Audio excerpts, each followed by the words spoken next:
Part test to determine whether the proposal is a revision or amendment. Number 1. Quantitative test, whether the proposed change is so extensive in its provisions as to change directly the substantial entirety of the Constitution. The court examines only the number of provisions and not the degree of change. Number 2. Qualitative test, whether the change will accomplish such far-reaching changes in the nature of our basic governmental plan as to amount to a revision. If a proposal passed either of these two tests, such proposal is to be considered as a revision. Otherwise, the proposal is only an amendment. Proposals for amendments or revisions may be made by: first, Constituent Assembly, by a vote of 3/4 of all the members of Congress voting separately.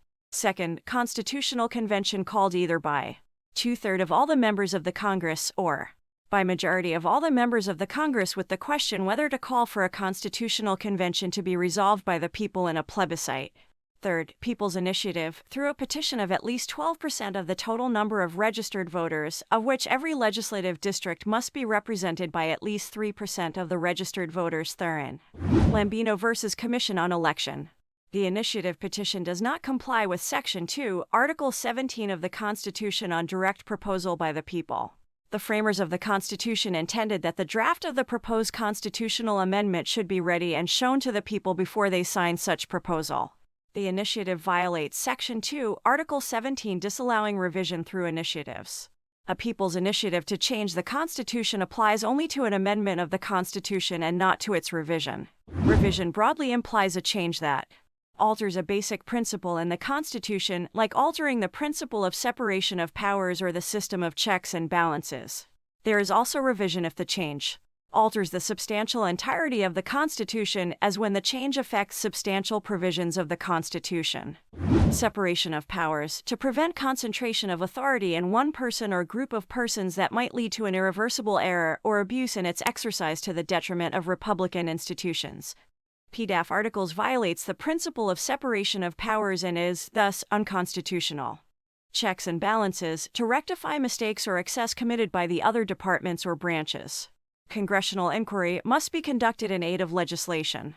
Question hour, Beleg v. Kamilek, one cited in contempt may not be detained indefinitely. Potestas delegati non potus delegari, own judgment of the delegate and not through the intervening mind of another. Test for valid delegation. First, completeness test means that the law sets forth the policy to be executed, carried out, or implemented by the delegate. The law must be complete in all its essential terms and conditions when it leaves the legislature, so that there will be nothing left for the delegate to do when it reaches him except to enforce it. Second, sufficient standard test means the law lays down adequate guidelines or limitations to map out the boundaries of the authority of the delegate and prevent the delegate from running riot. The standard must specify the limits of the authority of the delegate, announce the legislative policy, and identify the condition under which it is to be implemented. To be sufficient, the standard must specify the limits of the delegate's authority, announce the legislative policy, and identify the conditions under which it is to be implemented.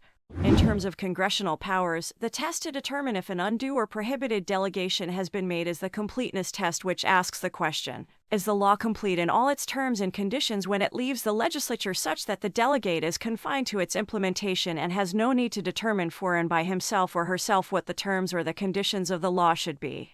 The sufficient standard test provides that an aspect of implementation notably left for the delegate's determination is the question of how the law may be enforced. To cover the gray area that seemingly arises as a law transits from formulation to implementation, jurisprudence has established the rule that for as long as the law has provided sufficient implementation standards to guide the delegate, the latter may fill in the details that the law needs for its prompt, efficient, and orderly implementation.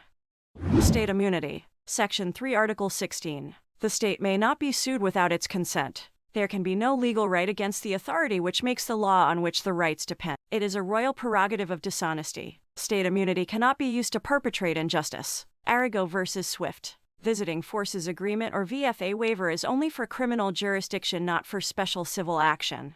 Variable. GOCC may be sued because it is not a suit against the state, since it has a separate juridical personality. For national territory. Memorize this by heart. The national territory comprises the Philippine archipelago, with all the islands and waters embraced therein, and all other territories over which the Philippines has sovereignty or jurisdiction, consisting of its terrestrial, fluvial, and aerial domains, including its territorial sea, the seabed, the subsoil, the insular shelves, and other submarine areas.